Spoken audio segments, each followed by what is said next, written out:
What's up, everybody, to a special edition of Fanning the Flames, Roman Reigns, as well as Evolution.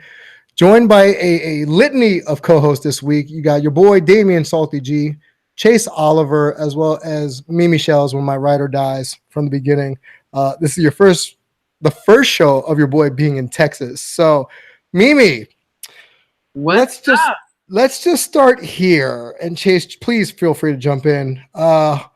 The big thing with Roman Reigns that everybody every week wants to complain about is that he has no talent. But the three of us in this show beg to differ. So it's safe to say, based on week by week improvement over the last couple of years, Roman Reigns has talent, and yet the IWC refuses to see that. What say you? You want to go first, Chase? Oh yeah, I really don't understand the IWC's hatred towards Roman Reigns and like talented wrestling. Like I just feel like big men wrestlers, they always get like judged a little bit differently than like some of the smaller dudes and everything like that.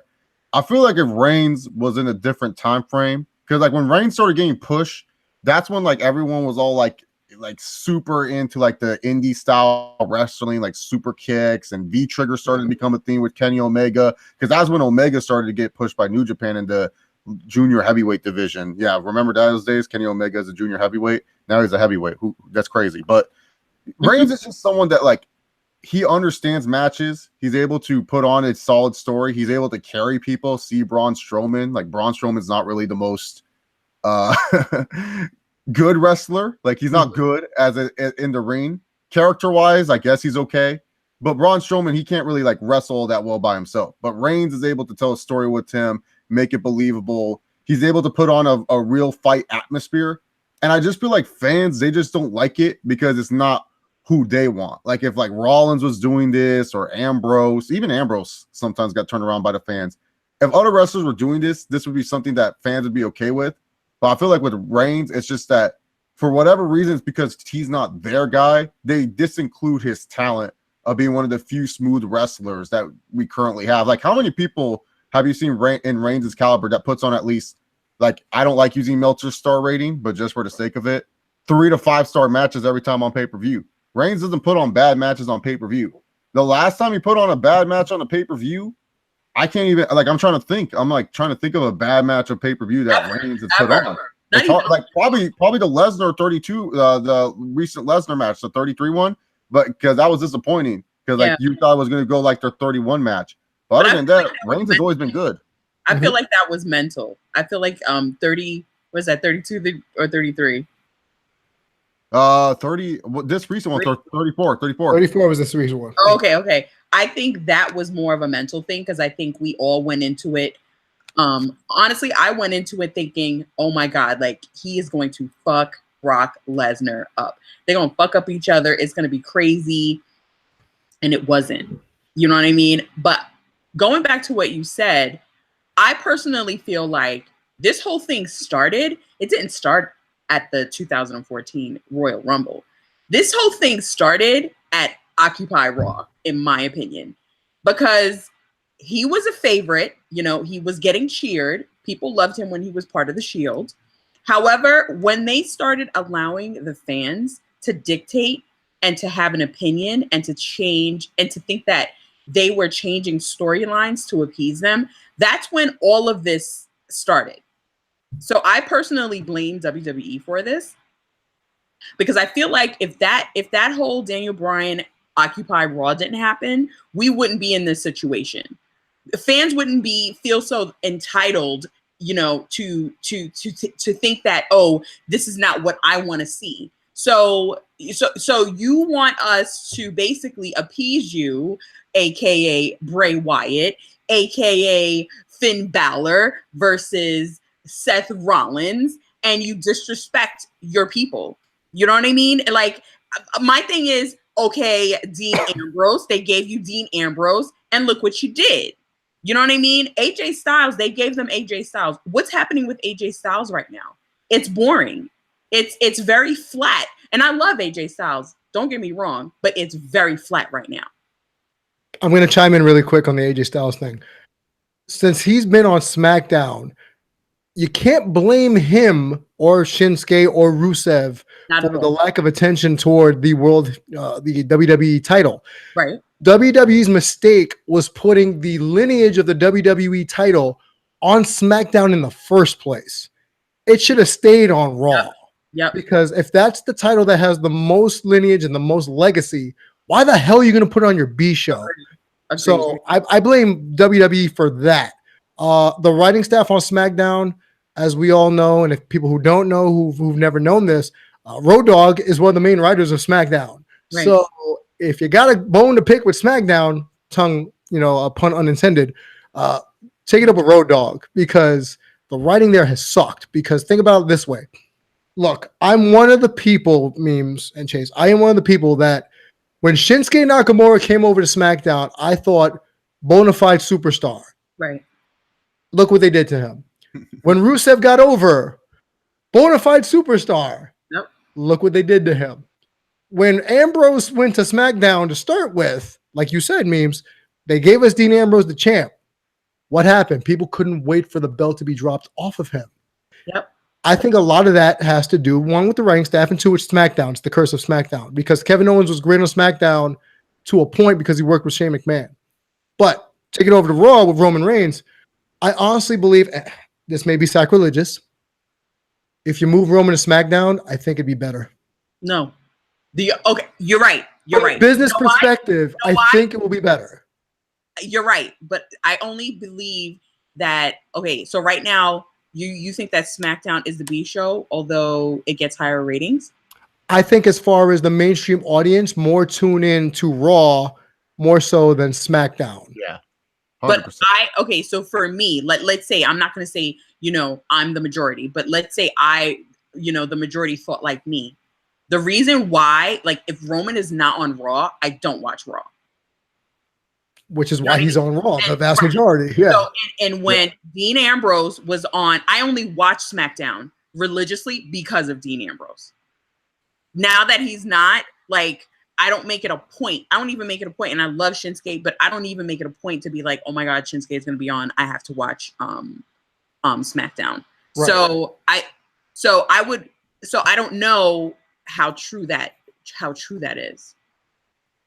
I'm only speaking from a business perspective. With the new Fox deal, if you want to get eyes on SmackDown, as they've been portrayed so far, AJ's not it, Shinsuke's not it, Rusev's not it. Why not put Roman on SmackDown to give it a change of pace? Because people supposedly are tired of seeing Roman on Raw. So, in keeping with that vein, if you're so tired of Roman Reigns on Raw, move him over to SmackDown. And then you'll have your faves, air quotes, dominate Raw and see how that works. Because don't get me wrong. That's giving it to the fan. I'm actually coming from a business perspective here. Yeah, because the thing is, the reason why Cena never moved to SmackDown all those years was because USA Network's no, Cena has to stay on Raw. Mm-hmm. And staying with Roman, that's why Roman hasn't been going to SmackDown, even though yes, they're both on the USA Network.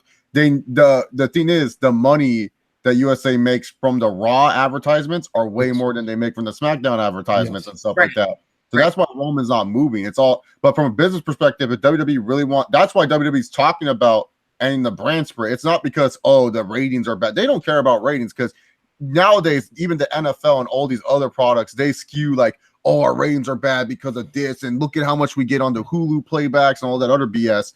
The reason why they're talking about ending the brand split is so that way, when Fox says, hey, what superstars are you going to give for us for SmackDown, the brand? There you go. They don't have John Cena to fall back on. They don't have, Cena to say hey, Cena, can you come back full time? John doesn't want to do that full time anymore. Cena's doing his own thing. Good for him. He's earned that right. But it's who are you going to tell Fox you can build your show around these guys? Are you really going to say Braun Strowman? Are you really going to say Seth freaking Rollins? Unless they get someone like a Kenny Omega, who I think is one of the only few guys that can get casual people right now, because he has all this weird buzz about him and everything like that.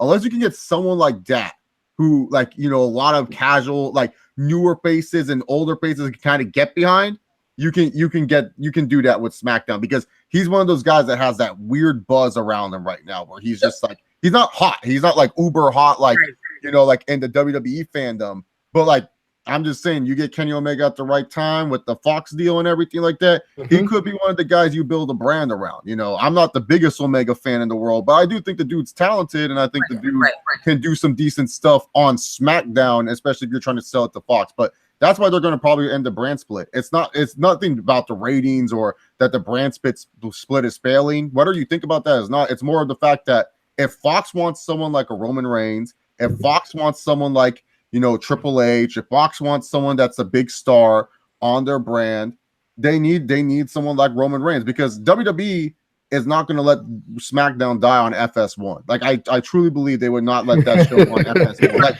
Like FS1 is like such a, like, even the UFC, you can tell the UFC has not even cared about their Fox deal. You look at their Fox cards, they don't even try with those. Even with the FS1 cards, they barely try. They'll put up a main event that matters. And normally the UFC, it's like if a main event fails, they always try to get like a new main event right away. Yeah. There's been plenty of FS1 cards where like the main event has just fallen out, and the UFC is like, it's all right, we'll just bump up the co-main to the main event. Like, they don't even care, man. So like FS1, that's like a dead channel. That's like I would understand if this is ESPN, but FS1, they don't really care. So okay, so you're trying to say, so 2-point question. You're trying to say, one, Seth Rollins and Braun Strowman don't, like, you don't think that they would generate buzz on a show? I don't think Fox would want them. I don't think Fox would want someone like, yeah, I think Fox would, because Fox will look at it like this. I think they would look, we want Roman Reigns, or we want this Kenny Omega guy that has this weird cult following because he kind of fits with what we have going and stuff like that. Because WWE has talked about they want the Bucks and they want Kenny Omega, and they talked about that could help with the Fox deal. So obviously Fox is probably telling WWE they see some talent outside that they're interested in. You know, a producer, not saying like the main producer of Fox, but some low-end producer that is working with WWE closely is saying, you know, Kenny Omega, that would be a cool guy, you know, and plus Omega's still on the younger side of the age. Like, I can't, like, I don't think like Seth Rollins is great, but I don't think you can like put him on SmackDown, make him the guy, and that would change anything for people to really want to watch, especially if SmackDown's taped. Like, you want someone that like people are going to watch, like, regardless. So and you think that this, like, you think that them doing away with the brand split, like, I feel like when they had both shows, I feel like people suffered.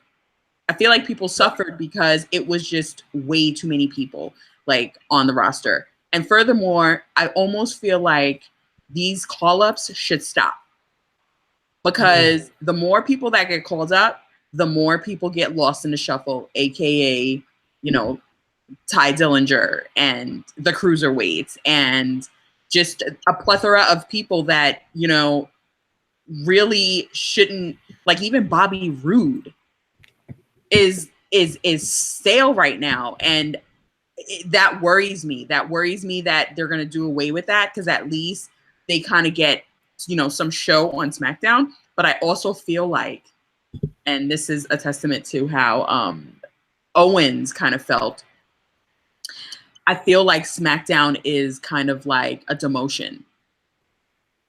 You know what I mean? Like, I just... Well, for so many years, it's been called the B show for a reason.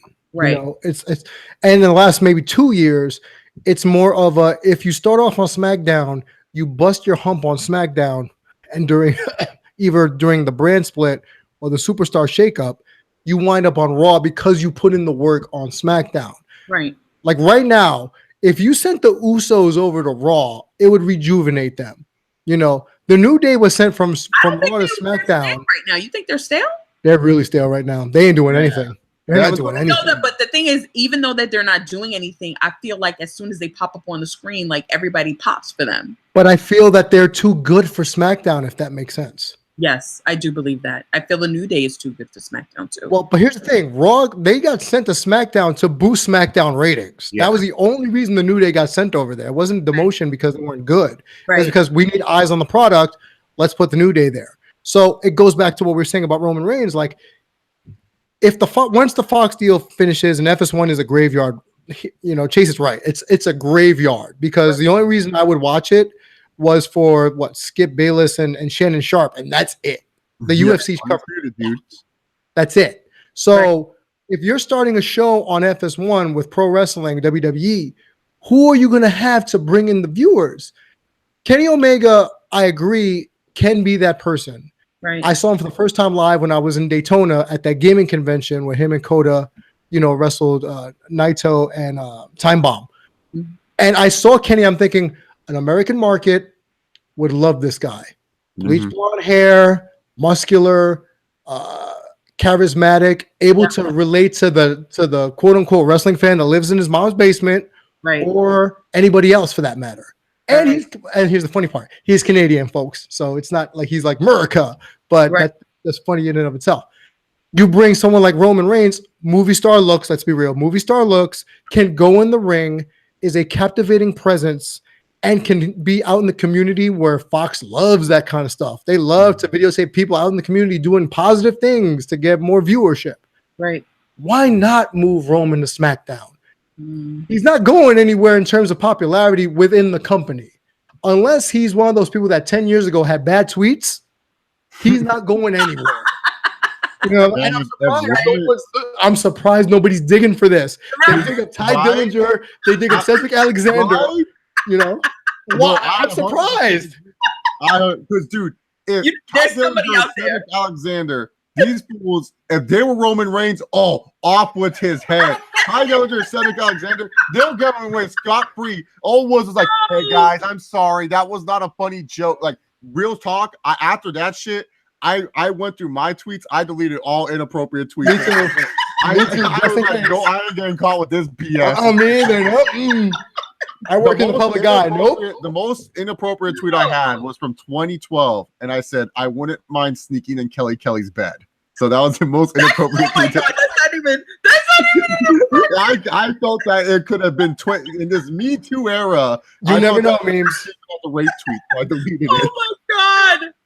Yo. I was like, nope, I'm not dealing with this. Yo, you know what? We'll talk about that afterwards. But in keeping with the conversation, memes, and for those who are just tuning in, it's your boy Damian G, Chase Oliver, and Mimi Shells, Fanning the Flames. We're doing this as a joint podcast at Mimi's behest. So we're talking about Roman Reigns, and now we're going to segue really quick to fandom in general, since we're talking about people who are hacking accounts and looking at old tweets from 2010 or 2012. God. Wrestling fans. For the last 2 years, I have been on multiple airwaves in New York for New Age Insiders, my own shows. I have been on airwaves saying, why are you like this? And I need to ask again, wrestling fans, why are you like this?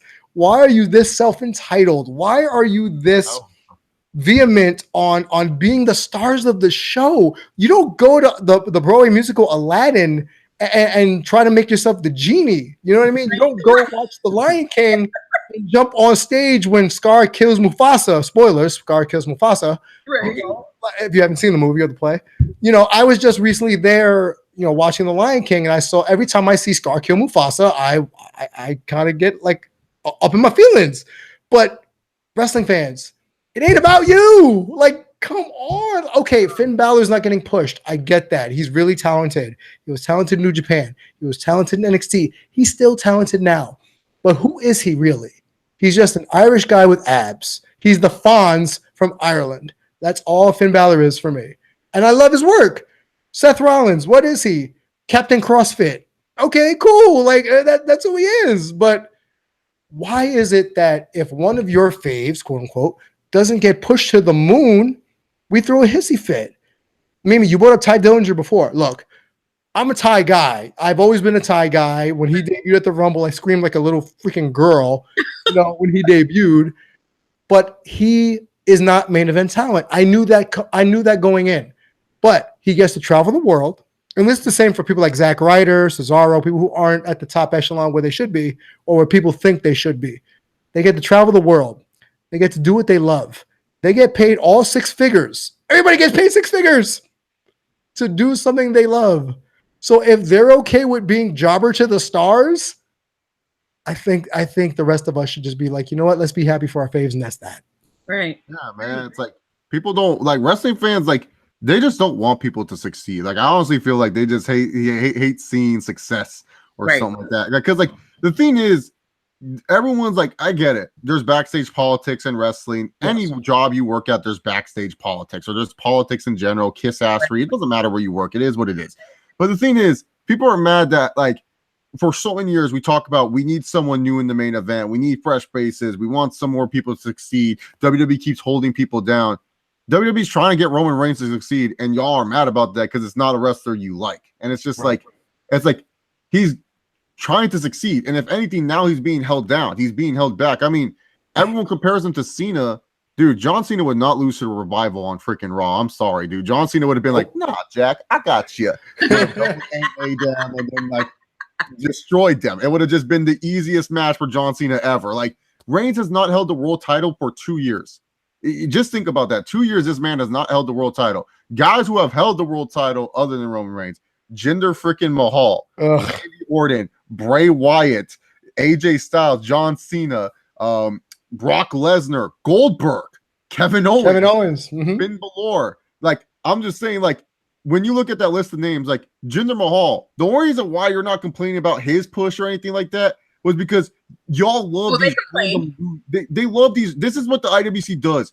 Grab any random loser on the roster, like Tyler Breeze. Have him win the title for a month. Everyone's like a Tyler Breeze fan. Then afterwards, they'll be like, oh, I'm bored. This is not as fun as I thought it would be. Stuff like that. It's just like the reason why you're not mad that Jinder got pushed a year ago is because you knew after this, he's done. There's no way he's going to get a world title match again. With Reigns, you're mad because you feel like, oh, he's going to get another title shot. Oh, no shit. That's another title shot. Like, when you're a main event player, you're going to get more shots in the future. It's not like the WWE's going to be like, oh, yeah, we're done with you and stuff like that. Like, that's why fans are mad because they say, like, oh, he keeps getting opportunities. Well, duh, because he's the top guy. He's one of the top guys. Of course, he's going to keep getting opportunities. Like, here's the thing. Do you like losers as wrestling fans? Do you really like losers? When you're watching sports, are you going to jump on like, oh, you know what, man? I'm a Cleveland Browns fan. That's awesome. Like, unless you're loyal as hell, there's a difference. I'm loyal to my teams. But I'm saying when you start getting into a sport, you're most likely going to be like, you know what? Dubs up. I've been a Warriors fan since day one. Steph Curry, KD, and everything. Like, you're going to pretend you're a Warriors fan because they're winning. The Jaguars got a bandwagon because they were winning and stuff like that. No one's going to like a loser. Like, I'm not going to sit here and be like, man, Kurt Hawkins is like my favorite wrestler. Dude, this guy's awesome. Main eventer. Like, yeah, it's funny. Kurt Hawkins is losing every week, but I'm not going to be like, oh, I'm a Kurt Hawkins fan. No, you like winners. You like people who are succeeding. That's just how life is.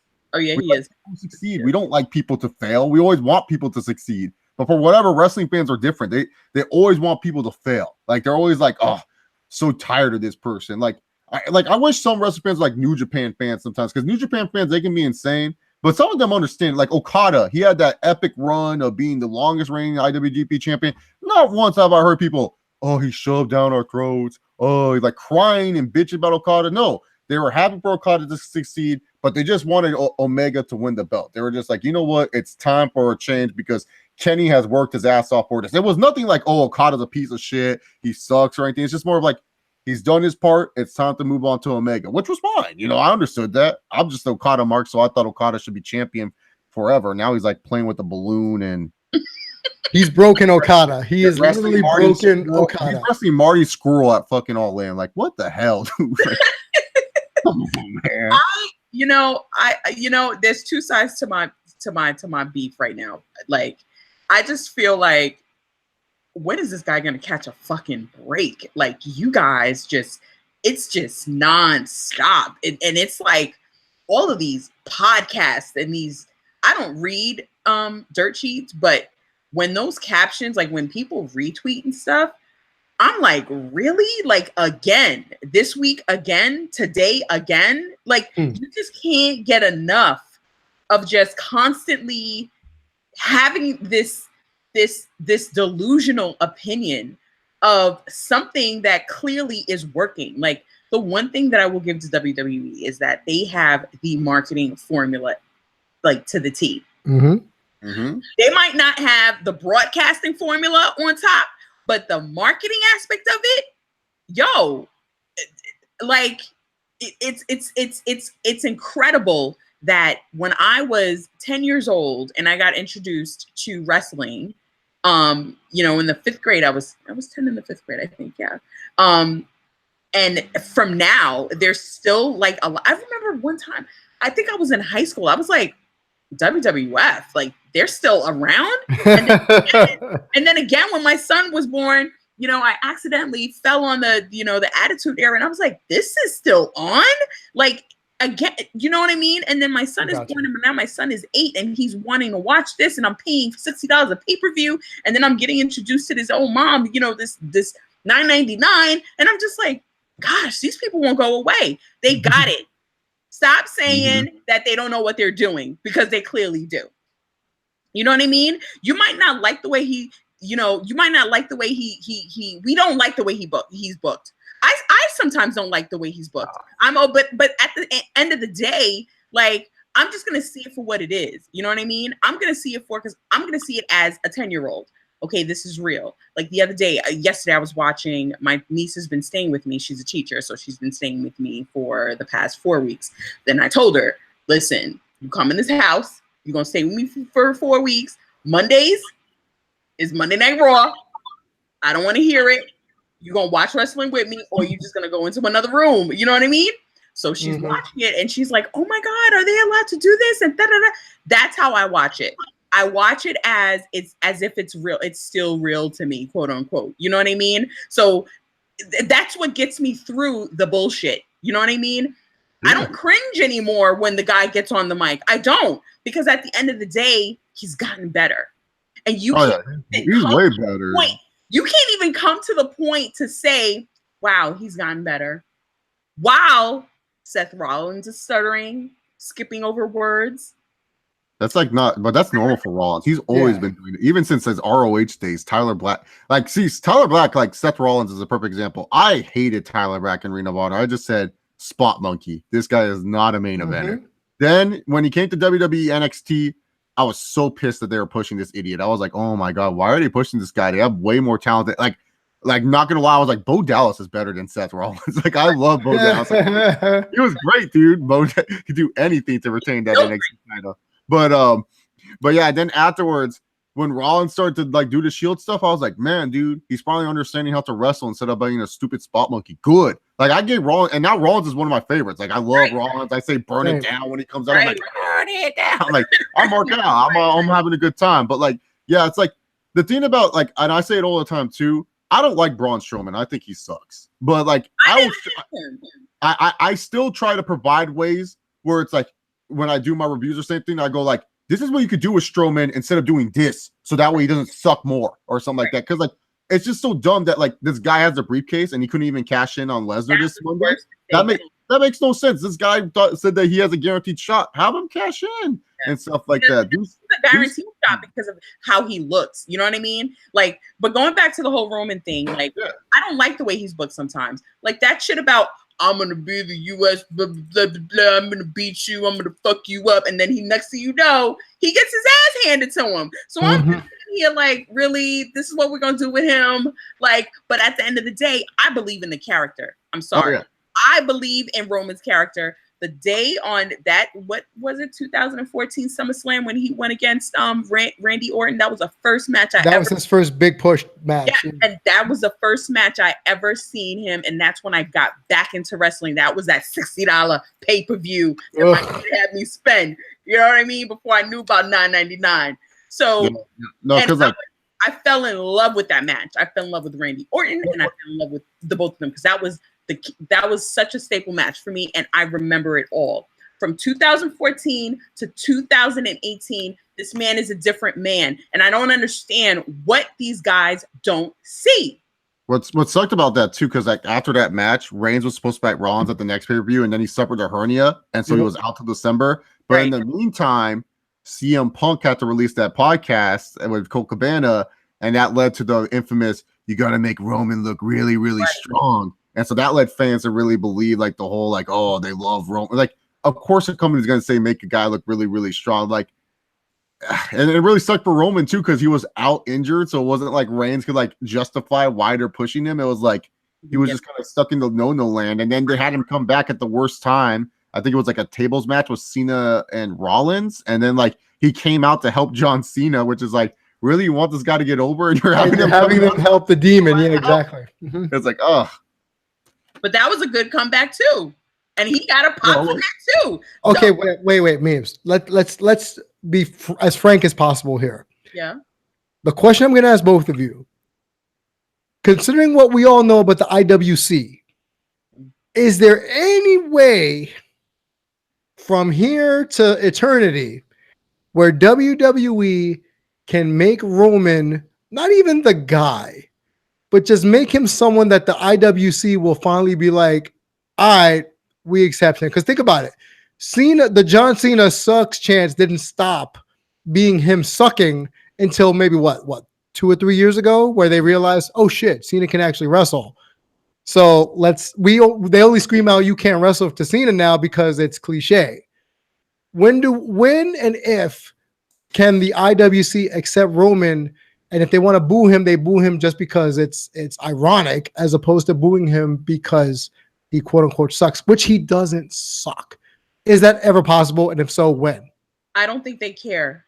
I don't think they care that they're booing him, because at the end of the day, this is a specific case that it's like, this is worse than Cena, worse than The Rock. Like anybody that's had his situation but came out of it, this situation will not get any better. He will go down in history. This is Hall of Fame shit right here. You know what I mean? What about Jason Jordan? Was kind of getting there. Jason Jordan was he was a heat magnet for quite some time. Right, you're right. But this right here is crazy. This will not change. It will not change. And I don't think it even matters that the IWC can't get behind him, because at the end of the day, they are behind him, because they still buy the fucking merch, because they still go and complain. They complain about the main event, but they show up at the end of the day. It does not matter. WWE does not care what any of you guys are saying, because at the end of the day, they're going to do that Google Trends, and they're going to pull up. They're going to put Seth Rollins up. They're going to put Roman Reigns up. They're going to put AJ Styles up. They're going to put Nakamura up. And who's going to be on top all the time? Let me tell you, I haven't done Google Trends in so long. I do it for work all the time, because I do social media at work. When I pull up those for wrestlers, Roman Reigns, every 6 months, I wait 6 months to do it. He is always on top. He's always being talked about on across all platforms. So please stop saying that the fans are not behind him, because the same ones that are saying that are not behind him are the ones secretly behind them.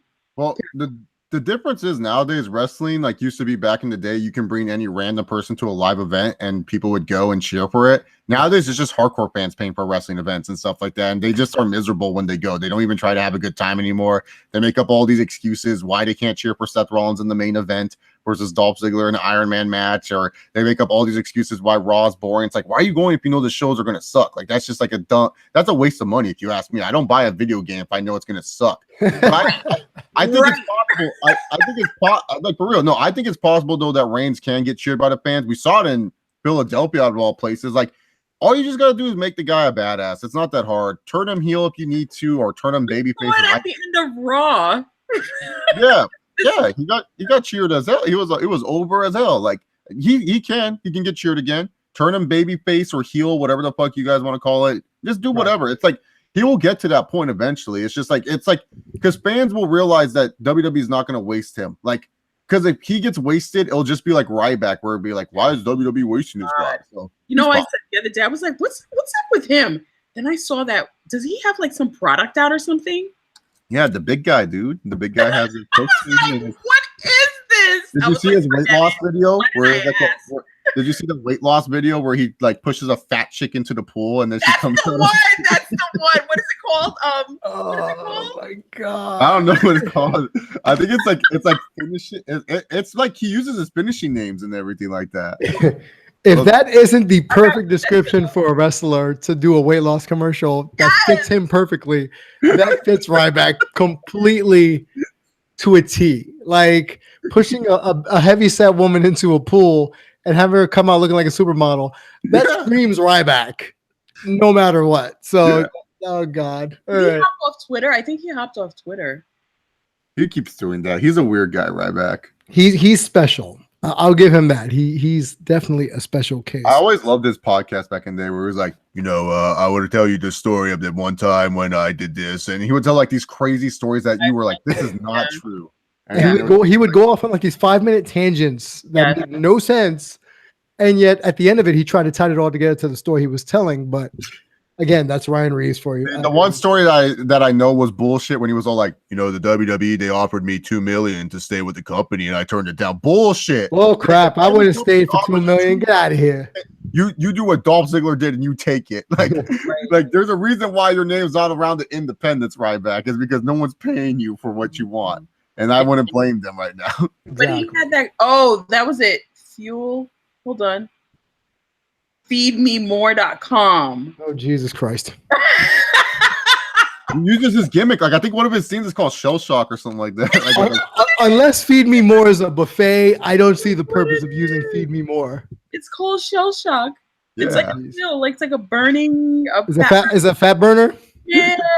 Shock. That is hilarious. But yeah, like Roman, I don't think they care about the fans. Like people keep saying, "Oh, they're never going to get the fans behind him." That's a thing of the past. I personally believe, and I think that he basically put that to rest. There, that whole cliche of baby faces get cheered and heels get booed. I just think that that's null and void now because look at Carmella. She might be good on the mic. She skips out there. Don't even get me started, memes. Nobody says a word. And in my opinion, I think she's gotten good as a character by herself. I think she's gotten way better than she was in NXT. In ring, I'm still, kind of like meh, but nobody says a word. It's dead. Smack. Okay. Memes, if you allow me 5 seconds, 5 to 6 seconds, you know me in the Carmella bit. So I've never been a Carmella fan. For anyone who listens to any of the shows I'm on, the fact that she looks like she's straining to do her sidekick, because it's not really a super kick, it's more like a sidekick. It looks like she's hurting herself when she's doing it. The moonwalk is horrible. I'm sorry, you have no rhythm, sweetheart. Stop doing a moonwalk. You just knock it off. Mimi's right. There are crickets when she comes out. Nobody gives a crap. The only time people cared about her is when Ellsworth was involved with her, because Ellsworth was the annoying gnat that got in the way of all her matches and helped her win, because that's what a good manager or valet does. Right. But as a wrestler and a character, yes, she is a loudmouth. She is a New York loudmouth. I will give her that. You are doing really well, sweetie, at doing that. Besides that, you can't wrestle your way out of a plastic nor paper bag. I'm sorry. No. And you know what? WWE doesn't care. Because, and I know my friends at New Age Insiders will agree or disagree with me, I should say. There's a type. We all know what the type is. Mm-hmm. Blonde hair. Oh, I thought it was Becky Lynch. No, unfortunately not. I wish it was Becky Lynch. She's a type. And she's the type that goes back to Sunny and goes back to Sable and Stacy. And with this whole evolution business. And that's my next point. When you have somebody like Carmella on the roster, who I don't want to call her the female Roman Reigns because he's way more talented than she is. How do you evolve? They're sprouting this evolution pay-per-view or spectacular in Long Island. So Mimi, I might be making my way back east for that. Just an FYI. Good. What do they hope to accomplish with Evolution? Because if you've really paid attention to the women's division over the last since WrestleMania, it's been the Alexa show, the Ronda Rousey show, and the Carmella show. How is this going to change a fan's perspective on how the WWE books women's wrestling? Chase? It doesn't. Like I said, this whole Evolution pay-per-view, you have all these random wrestlers talking about it. Like Daniel Bryan talks about it. Like, why is Daniel Bryan talking about this? Like, he should be focusing on other stuff. Big Show's making videos about this. Like, I won't be surprised if next week when AJ Styles returns, he's like, guys, it's great to be in front of you guys again. But the Women Evolution pay-per-view, that's what I want to see on October. Like, I won't be surprised if AJ Styles not even worried about Samoa Joe. He was just sad that he couldn't talk about Evolution. Like, the thing is, it's like WWE presents their women like that they fought for this, that they clawed for this, that, that these women have earned this. And it's just like, you're making it seem like that they're still fighting for something. And it's like, for what? this whole division since the Divas Revolution and that stupid triple threat match at SummerSlam, I think the first ever one at Brooklyn. Can't remember the event off the top of my head. Want to say it was 15, but that ever since that match, it's always been some evolution or revolution or opportunity or change. Like WrestleMania 32, I thought that was supposed to be the evolution when they were no longer called divas, they were superstars, just like the men. They've got the women title, and oh, now the women Royal Rumble. I thought that was the evolution. Now it's like they have a whole pay-per-view to themselves, and it's like you're making this pay-per-view. Like, here's the thing: you're overhyping the aspect of this pay-per-view, and you're making fans sick of this pay-per-view already. It hasn't even happened. Because why can't you just do what you do with all these other pay-per-views? Just wait till 2 weeks and then make up a stupid card that no one cares about. Like, if the women were so powerful, how come you have to wait till Ronda Rousey signed a contract for y'all to make a all women pay-per-view? You knew that none of your women could sell at a pay-per-view. You knew that if you put your women on their show by themselves, that they would not draw at least 3,000 people. And that's a fact. Like, I don't care what anyone says. No way. People, You think they can't draw? No, 3,000, no. Like, not even. Like, Charlotte could draw someone, but it's just like, who's she going to face that we haven't seen already? We've seen her face everyone. We haven't seen her face Ronda. Yeah, I know exactly. That's why they're going to ruin that match at Evolution. They're not going to save that for Mania. They're just going to save that match at Evolution. I think, I don't know. I have mixed feelings about it, right? Because I look at fucking Total Divas. I look at that show and it just ruins it for me, because I kind of feel like they put specific women on these shows, right? Because notice Charlotte's not on there, Becky's not on there, Bailey's not on there. The Four Horsemen are not on there. And nor Amber Moon, like, I just feel like they put a certain kind on that show. And this is where I kind of agree with you guys on the certain type situations. So, it's hard for me to take those women seriously. Even Natty. I cannot take Natty seriously. And I'm telling you right now, like, I don't want to, please don't take this. I don't want to sound like, the podcast person, poking fun. You can't get in the ring and square. I know that I can't get in the ring and square up like them, and I can't do all these things. But at the end of the day, I'm not invested in her. And I think her fucking marriage is a sham. And I think that Nia Jax is low-key a bully. And I think Wait, hold on. What's that mean? Yeah, I think Nia Jax is a low-key bully. Okay.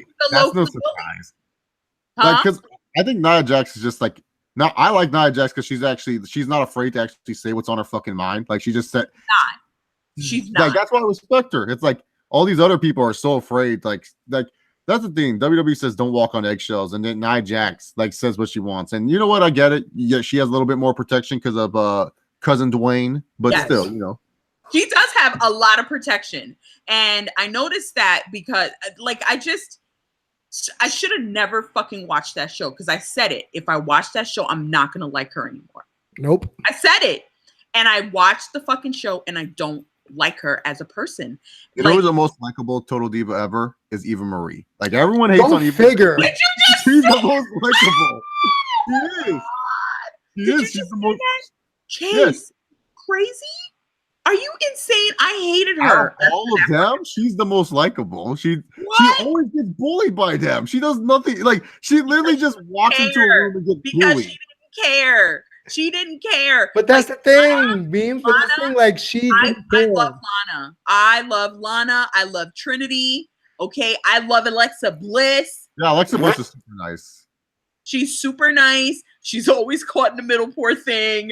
But for me, like, those three, they do it for me, because I feel like Lana keeps it real. She's gonna throw a little shade to get what she want, you know what I mean? But she's gonna let you know, yeah, I did it, and what are you gonna say? Like, you know what I mean? And she's gonna put a spin on it, But she loves the business, and she wants to be a part of the business, and she tries. So that's why, I mess with her. But like the whole Nia thing, I believe their stories. Like, they come through such such bad, situations in terms of getting bullied as kids or whatever. But, it is what it is. Like that some of that stuff bleeds onto you. And for me, I feel like, yes, she does say certain things in her mind, like on her mind, like just out there like that. But she just doesn't think about the shit that she says. Because even when she, like, her facial expressions, like, it just seems like she fucking knew what she just said, and she said that shit to make her feel bad. That's how I kind of feel. And so for me, like, I said never before. I legitimately will never watch that show ever again because it just taints everything for me. It does. It taints everything for me. But memes, you know you were watching. You know this is a reality show. I did.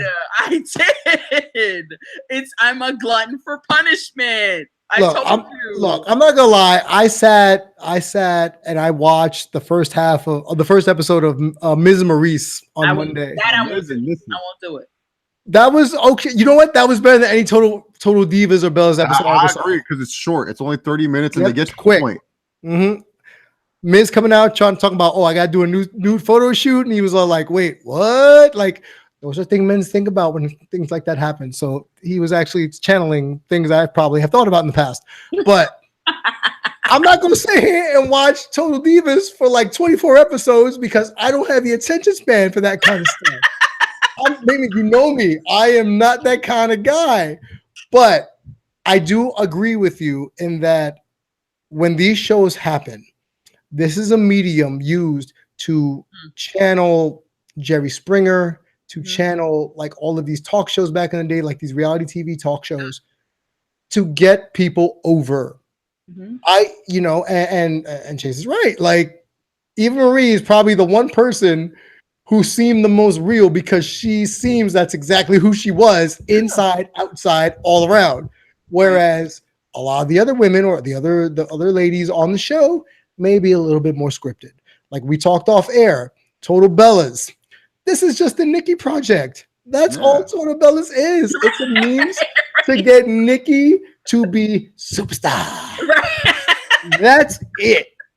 There is no, forget Brie, forget Daniel Bryan, forget Cena. Cena is the ancillary character in a reality show. We live in 2018 where Cena is the background dancer to Nikki Bella on this TV show. You think so? Yeah. Really? Really? Like at first, Total the Divas, antagonist for me. No, at first Total Divas was made for so that way, Cena can get on the show because they wanted people to watch. Like here's the thing.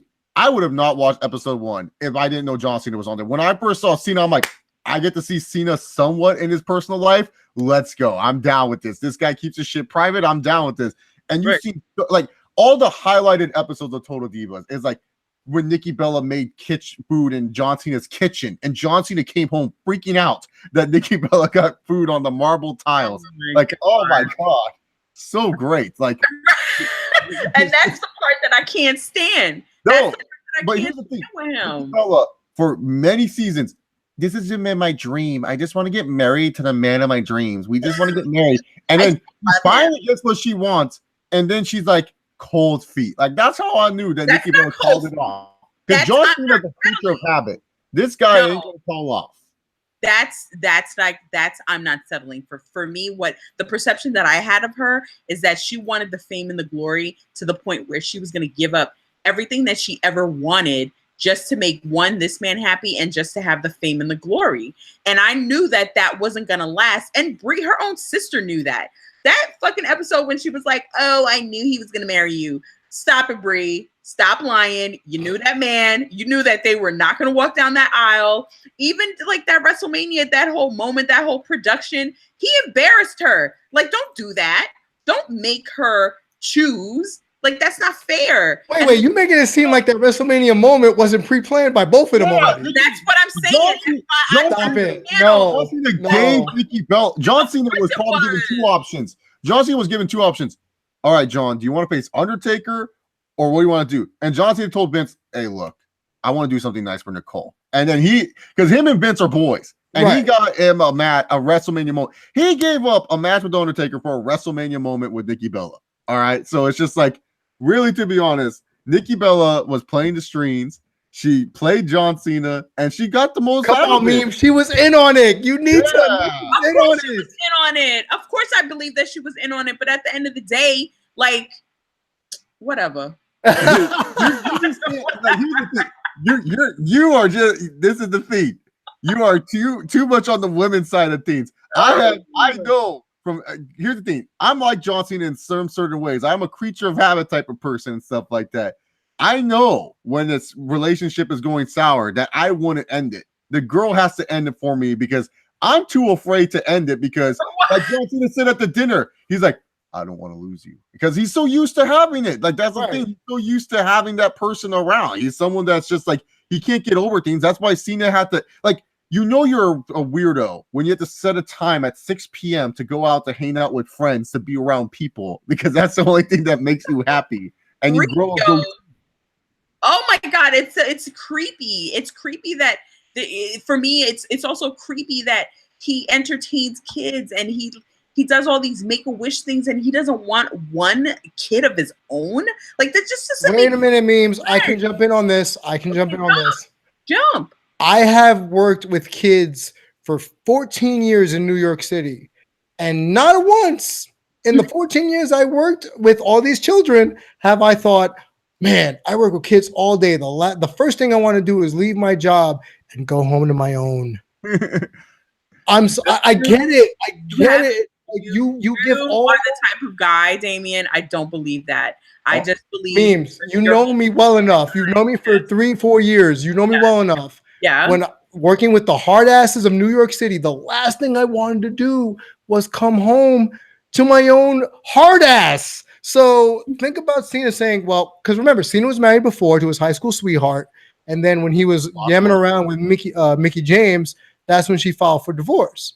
And he didn't want to get married. He was like, look, I've walked down that aisle before, and I don't know if I ever want to do that again. He told, even if it was for TV, he had mentioned that to Nikki Bella before. And I can't believe I'm having a conversation about Total Bellas. Right. But this is it. No, here's the thing. Cena lost money from the divorce. Yes. He knew divorce is a hell of a lot of money, so he didn't want to lose any more money. But also, too, keep in mind with the Make-A-Wish kids, those kids are going through so much drastic things. Yes. AJ Styles talked about it before one time in an interview with JR. He's like, I don't know how John Cena does all these Make-A-Wishes, because I almost broke down crying seeing that this kid, seeing this kid that was sick wanted to use one of his own wishes just to see me and stuff like that. Like John Cena gets like multiple of those. And do you really think John Cena, like, I bet you John Cena's like, I don't want that for my kid. Like he has that fear because he's like someone that has like weird fears. He has that fear that I'm gonna have a kid just like this who is gonna come out sick, and I don't want to deal with that. It hurts because like that's the thing with Cena. He's like I said, I relate to Cena in so many ways because like I'm not like super anal like him. Like I don't care if you spill food on my tiles, right?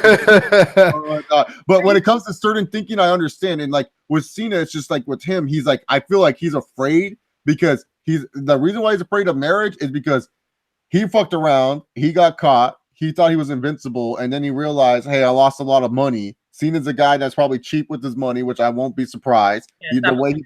The way he buys cars or the cheap car, like not to say he has a great car collection, but he buys them on the cheap.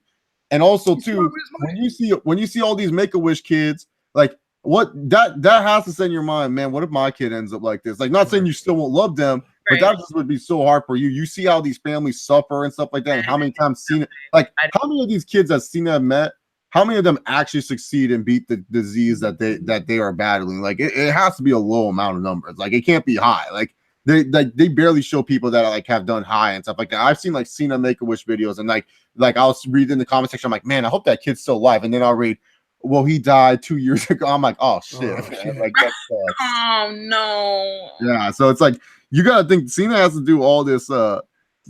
So I wouldn't want kids either if I'm seeing all these kids that are like with all these terrible diseases and there's no certainty that like they'll get better from it, you know. You're right. You know what?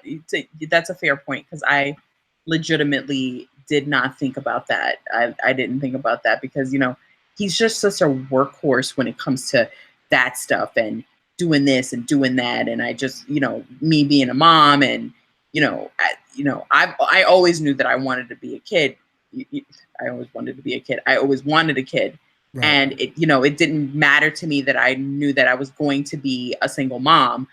I went into it knowing that I was going to be a single mom, and I was okay with it. So for me, when I can just drop everything, sometimes I just need to remind myself that I need to be mindful that not everybody's going to do it the way I did it. You know what I mean? And for him, where like I see how my son absolutely loves John Cena. You know what I mean? Like he cried when John Cena came back. One WrestleMania, I forgot. It was the WrestleMania where he did. It was the WrestleMania before last year, or the one before last year. The one with Roman Reigns. Oh, 32? Where he came back to fuck the Rock? Right? My son got on his knees and he cried because he couldn't believe John Cena was on his screen. You know what I mean? And at that age, he was 12 years old. So I will always respect him. You know what I mean? My son cried when for the SummerSlam when he went against Brock Lesnar and lost the title. Cried like a baby. That $60 pay-per-view.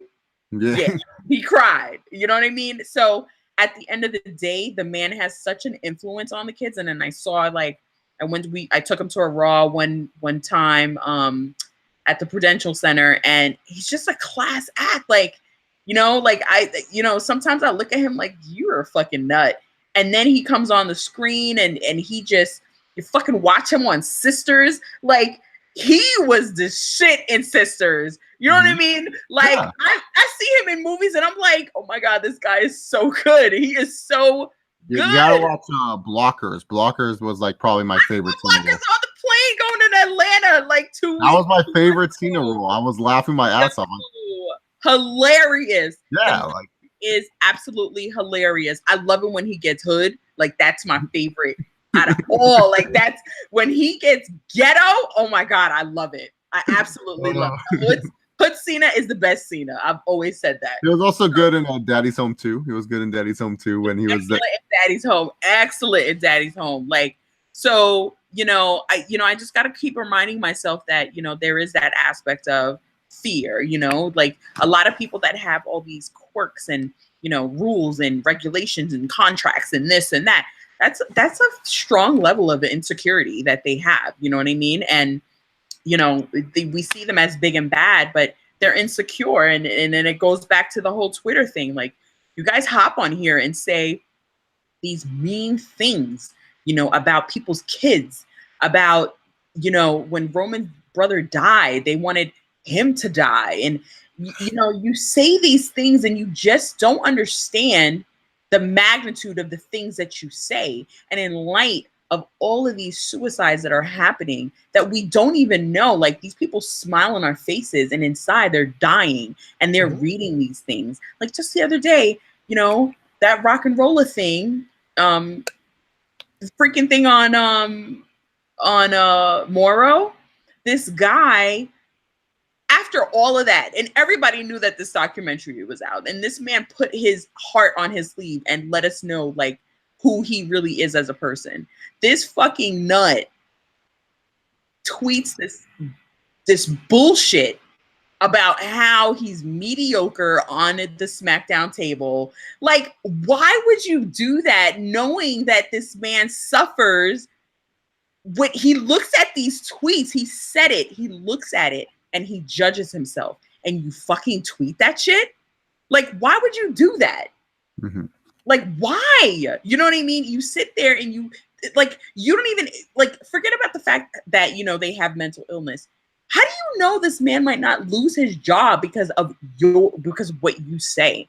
You know what I mean? It might not go to that level, but you have to be mindful. And I just feel like we as fans, we forget how to be human. We forget that they are human. You know what I mean? And they have families and they have feelings, and they don't deserve us to be shitty to them, no matter how sucky they are. You know what I mean? Like, I don't want to see, I don't like Bobby Lashley. I think Bobby Lashley, like, he gets on my nerves. I didn't want him to get signed. I want him to stay in TNA because I was just like, oh, they're going to put him against Roman. I don't want it. Blow that. You know what I mean? He already's got a battle breakthrough Brock Lesnar. I don't want to deal with this guy. And I never even seen him wrestle. You know what I mean?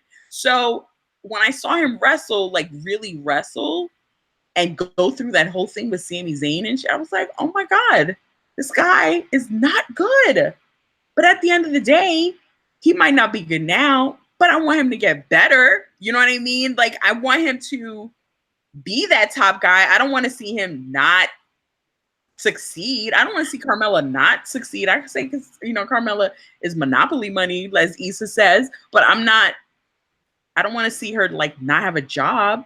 Be mindful, like stop. You know what I mean?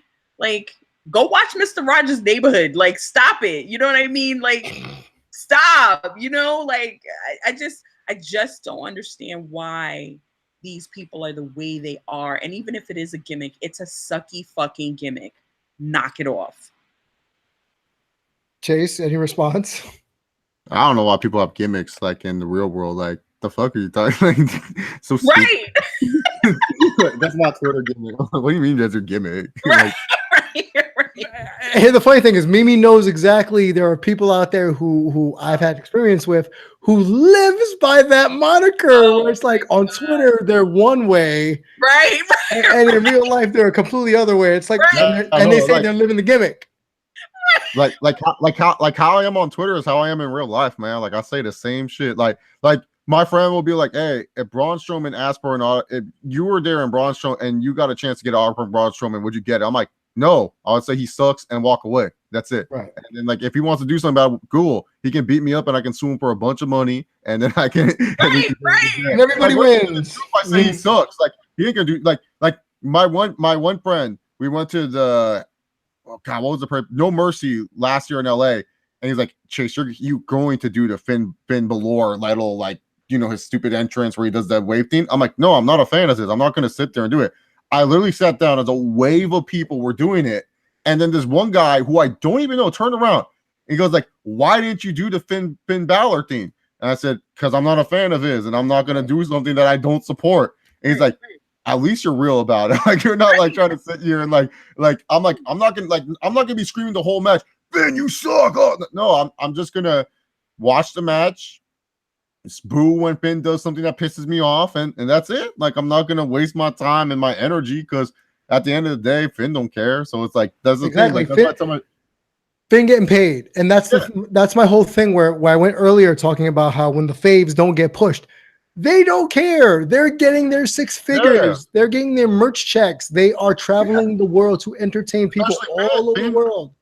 Finn makes like some of the best merch, man, because, like, you know, they always have like a new Balor Club shirt every time they're in the new city and stuff like that. So yeah, you don't care. Like, that's the thing. Like, yeah, I can waste my energy and boo, and that's fun. And some people will laugh. Like, I yelled, like I said I called 911 because Abercrombie's missing the mannequin. Like, I made some jokes when I was at the arena, but like, other than that, like, I'm not yelling it like super loud, like, because like that's the thing, like, that's just how I am. Like, I told my friend, like, who cares? Like, what's Braun Strowman gonna do? Beat me up? Like, so what? If I tell Braun Strowman, hey man, you suck, is he gonna yell at me and shit? Cool, yell at me and beat me up, dude. Have fun in court. I can take all your money. That I get paid.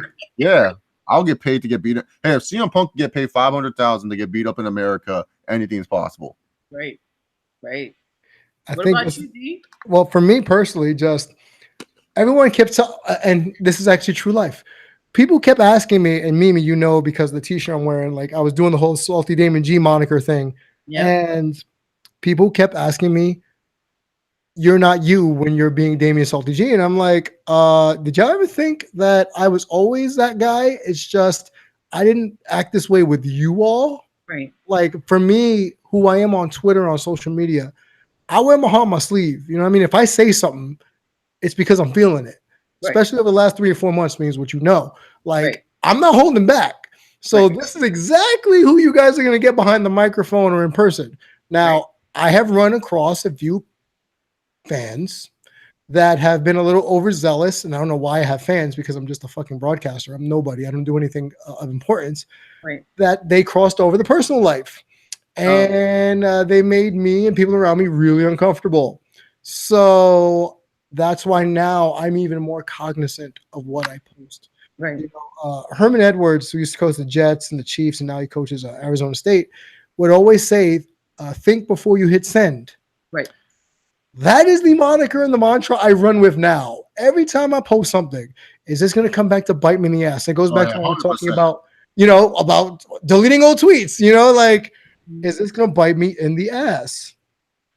So I don't know. Is it going to bite me in the ass or not? So I'm very aware of my surroundings, and I won't do that. And personally, what you see, what you get. Take it or leave it. You don't like it, too bad, so sad.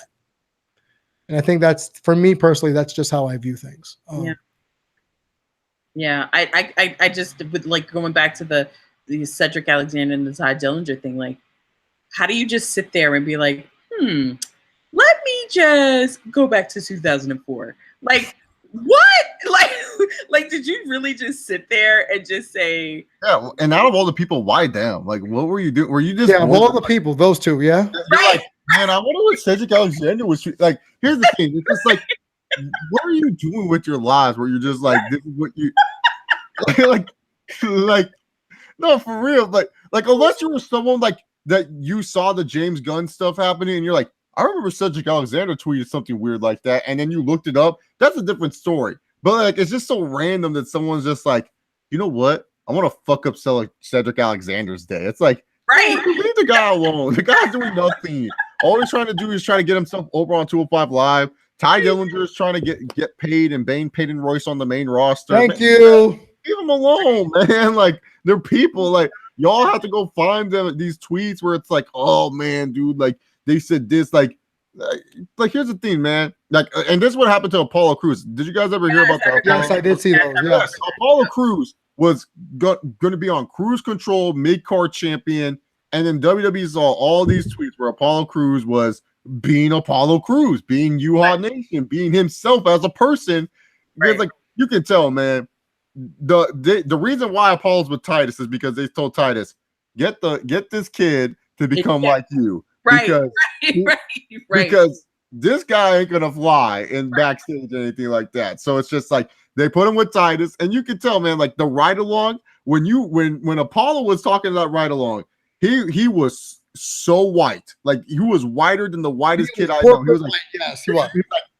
Yeah, and then like when you could tell when he wanted to get into it, who U-Haul Nation is, his slang, his dialect, who he is as an actual human being, he toned it down. He's like, yeah, man, you gotta bust that. I mean, like he was trying to make sure that he would not go back, because like the thing is, man, like I'm pretty sure he's a nice guy. I've met U-Haul a couple of times. He is a nice guy. I'll admit he is a nice guy. But the thing is, people pull up these old tweets where he's saying all this weird stuff, man. And it's just inappropriate stuff. And it hurts their careers, man. It's just like Cedric Alexander. Yeah, sure, he's not doing anything with the Cruiserweight title at the moment, but he's the what is he, the heart or the soul? I can't remember which one he is. Mustafa Ali's the soul, right? I can't remember. No, Mustafa Ali's the heart. Cedric's the soul. Yeah, he's the soul of 205 Live right now, and y'all trying to take that soul and rip it out, and they won't even give it to the heart. They'll give it to some guy named Buddy. So no, y'all messing up right now. Stop curse, because the 205 Live title, that thing's a curse, man. Like, if I was a cruiserweight, Leo Rush, I like you. Stay away from that cruiserweight title. Everyone stay away from the title on 205 Live. Just stay away from the belt. Stay away, Leo Rush, man. Like, everyone that touches that belt, they end up like for all we know, Buddy Murphy, the moment he wins that belt, he's getting deported to Australia or something. Did he get pulled up? Yeah, he's on 205 Live regularly. Yeah, he's the reason why 205 Live has the network booth. The ratings. You didn't hear me? He's the juggernaut of 205 Live? Yeah, he's the reason why people are tuning in. Watched it months. Oh my god. That was my favorite promo. He's like, you do realize that the network numbers are up because of me. I was like, that is delusional grandeur at its best, and I love it. I fucking love it. Yeah, he's actually pretty, like, I don't watch 205 Live on the weekly. Like, I watch it every once in a while, but I will say Buddy Murphy is definitely, like, when you talk about most improved wrestlers, he won't win the award because people ain't talking about him, but he's definitely one up there, most improved in general. Like, he's like, nice. He went from being Wesley Blake's like little goofball to like, now he's like actually a pretty solid talent. Like, like I think he's like, honestly, he would be a good lower card guy for WWE, to be honest, like right now, better than 205, but hey, whatever. Good for Buddy Murphy. I don't know if you watch 205 Live, but if you get a chance, check out the match between Buddy Murphy and Mustafa Ali, the no DQ match. I just caught it today. Match to your contender. It was that good, and they didn't use like too many apparatuses. It was simple. It was a good story told, and both of them came out looking like $1 million. And I think even the casual fan, even in the crowd, was like screaming, "Holy shit! Holy shit! This is awesome!" You know, Yeah, because like that crowd was dead, and then they got Right. them back into that match. Like it was just like Mustafa Ali. He is one of the most underrated talents in wrestling today. Yes, I love him. So just be sure to check out, anyone listening, be sure to check out the series of matches between Buddy Murphy and Mustafa Ali. I think that's a good time right now for us to check on out of here. So Yep. you've been listening to Fan in the Flames, your boy Damian G. You're listening to Mimi Shells. Sorry, choking because I've been sick for like the last couple of days. And Chase Oliver from coming in from the West Coast. Sorry, guys. I moved to Texas 10 days ago. I got sick the day after I got off the plane. So What? I was sounding like freaking Batman version of How do you like it out there? Ben Affleck. I sound like Ben Affleck in Batman. I was forced to. It's been good, memes. I got no complaints. Honestly, it's been really good. Mel's been a really good help here. I've made some interesting contacts in the not-for-profit world. I've got my first radio gig interview yesterday, and now I have a second one tomorrow. So Dallas has been good to your boy so far. Nice. So I'm alive, Mimi. I'm not dead yet. So, I know. So thank you all, from Chase, Mimi, myself. Thank you for listening. Chase, is there anything you want to plug before we get out of here? Just Twitter at ChaseOliver68. And if you guys like wrestling YouTube videos, youtube.com/ChaseOliver. Tomorrow morning, Impact Wrestling review. So go check that out. Mimi, anything you want to plug? No. Of course not, because you never put anybody over. I don't want nobody coming at me on my Twitter. So well, see, unlike Mimi, I welcome all types of challenge. So you can find me at Damian G347 on Twitter and on Instagram. And you can find me pretty much, Mimi, I'm like everywhere, right? Like New Age Insiders, Salty Chips, Podcast Champs. I'm everywhere. So that's it. Thanks, guys, tuning in, Fan in the Flames. Have a good one.